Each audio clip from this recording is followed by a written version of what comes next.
Hello guys, my name is Alex and today's video is going to be about how to make your first £1,000 on Fiverr.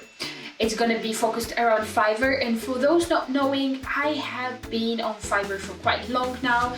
I've completed a lot of orders, I have had a lot of clients, and I have earned way more than £1,000. The first £1,000 are always the hardest to earn, but I have made a list of tips and things that you have to do to get to that goal faster and more efficiently, I'd say. That's some insight that I've understood, not straight away, and to be fair, I wish I knew them before. So let's get started, but don't forget to like this video for the tips that I'm gonna give you. Also, if you don't mind, subscribe. I've got a lot of interesting content coming out. Comment down below. Yeah, happy to answer those. Alright guys, so moving to the topic. First one is going to be find yourself a niche and grow within it. I mean, first of all, obviously when you get started, you have to ask yourself, what am I good at? And then try to go around that and deliver people what you're good at. But what I mean by finding yourself a niche is if you are good, let's say, at photo editing. If you make a gig saying, I will edit your photo professionally, it's not likely as a new member to get a lot of sales. What you are going to do is find yourself a niche, as in, I will edit your doctor or your clinic or your shop or I don't know, your Instagram photos professionally. That's a niche. There are not that many listings with this specific name, and Fiverr is more likely to get you promoted, and you're not gonna be within the lot of thousands of people who edit photos, because Fiverr is huge now. There are so many sellers and there are a lot of people. So if you find yourself a specific niche, it's more likely to get sales, get exposure, and get orders. I started with general, absolutely general listings, and I'm gonna be honest, for the first month I didn't get any sales. Afterwards I went more tactical about this, having like a more specific name to your listing. Like, let's say you edit videos, say don't say I will edit your video, say I will edit your Facebook ad for your dropshipping website. Way better, not too long though, not for your dropshipping website. It could be like for your business. It's gonna be shorter, it's gonna be promoted, and if someone is looking for specifically that, he'll write dropshipping ad and your listing is gonna pop up and he's gonna order for you, because only you will be the one who will deliver this specific service, right? I didn't know that, but it helped me majorly when I did, and I do get way more sales now that I've got listings in a specific niche. When you are a more established seller, yeah, you can go with a more general listing, but with more general listings there are sellers with literally thousands of reviews, so you can be still on the first page, but those guys are going to be ahead of you. So be more specific and pick yourself a niche that you're good at and work within it. Second tip is going to be diversity, and I mean that don't only make one listing.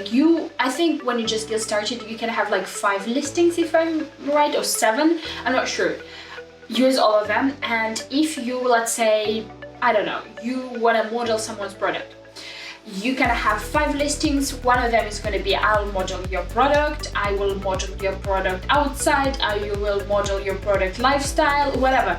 Diversify your listings, have 5 diversified listings, and this way you are gonna gain more exposure. And if you don't get an order one listing, you can get an order on another listing, and it's gonna be way more not productive for you, and then you're gonna get more exposure and grow quicker and probably gain more reach. Not probably, but definitely. Number 3 is gonna be price yourself low until you grow. Yeah. Alright, so if you're a new member, you've got no reviews, no people, nothing. Price yourself low so people will be attracted at least to your price, because you got no reviews, nothing, your profile isn't like old or whatever, so people are not likely to buy for someone who is absolutely new to the platform, absolutely new in the niche, and also has like a high price. Price yourself really low, like 5-10 quid, and afterwards, as you get more reviews, more engagement, and actually social proof of your work, and maybe a huge portfolio of things that you've done, or maybe if it's not artistic, you can have a huge portfolio of like, I don't know, Word documents or whatever, right? You can price yourself higher.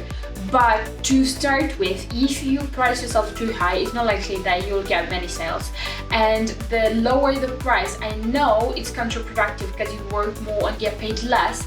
To start with, it can be more productive because you can get no money instead, right? So price yourself low for first, I don't know, until you have at least 10 reviews. Number 4 is gonna be ask your friends to support you, your family, whatever. Make them to get a Fiverr account and order something for you so they can leave your review. I know it's not the fairest thing to do, but as long as you can even do something for them, or maybe they need your service, or you can just ask them to do that for you and you give them the money. I know that's not the best thing to do, but it gets you started, and when you have 5 reviews, you're more likely to get sales than you have 0 reviews, right? Or with your friends, you can propose them your service and they can actually use it, or maybe share them on their social media. They can help you out.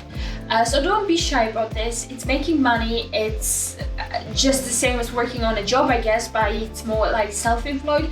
So if you get great friends, and family, they'll definitely help you, and it will help your business grow. Number 5, I ask you, if you want to grow quickly and you want to earn more, please under promise and over deliver. Don't do it the other way around. Because I know people, and I have been on Fiverr for long, and a lot of people over promise and under deliver, but that's not the right way. You have to under promise and over deliver. Let's say you want to be a model for products online, like, all right, you get the product and you, let's say in the order, you have to take photos of a product. Be creative and over deliver. You have to only take photos of a product, take videos and photos. Use the product and make photos on yourself of a product, or do something interesting and something over just the listing when you're getting started. This way, your customers are likely to tip you on top of the order price. Because if you over deliver, first of all, you keep your customers, second of all, you get tipped, third of all, you get a review from the customer 100% every time I over deliver, when I can, because you can't always over deliver, but you can at least be as polite as you can and maybe ask if they need any extra help or what else could you do to help them or whatever. It always works out good for you. When you are starting, no matter what business you have, online, freelancing, anything, when you under promise and over deliver, that's how you keep your customers. Number 6, this one is more important for, let's say, your reach of your profile and your gigs. You have to gain Fiverr's trust. So how do you gain Fiverr's trust? You have to take language tests. You can easily access them within your profile to like prove your knowledge. Let's say if you say you speak English, you have to take the test, and then Fiverr knows that you 100% speak English. Second of all, you can do that through gaining trust pages, which is taking a course of Fiverr's experts. Let's say you do video editing. You take a course on video editing, even though you do know that and you know you are good at this. If you take the course and buy it off Fiverr, Fiverr knows 100% that you know it, and he gives you a trust page. If you have more trust pages, first of all, customers are more likely to order from you. Second of all, Fiverr knows that you are professional, so Fiverr promotes your gig more than the other sellers that are not professional. Maybe they're professional, but Fiverr doesn't know that, right? That gains Fiverr trust. First of all, don't go against guidelines. I did with my last account on Fiverr, go against guidelines, and I would say my gigs reach felt like a roller coaster. I did it in a way that I thought I want to get caught, but I did. So try not to, because the bigger your reach is, the more people see your gigs, the more orders you get. So don't go against them, because Fiverr is not likely to recommend you in the future, which you don't want to do. Alright, so that's about it for the tips how to get to your first £1,000 on Fiverr, and I'm talking in sales.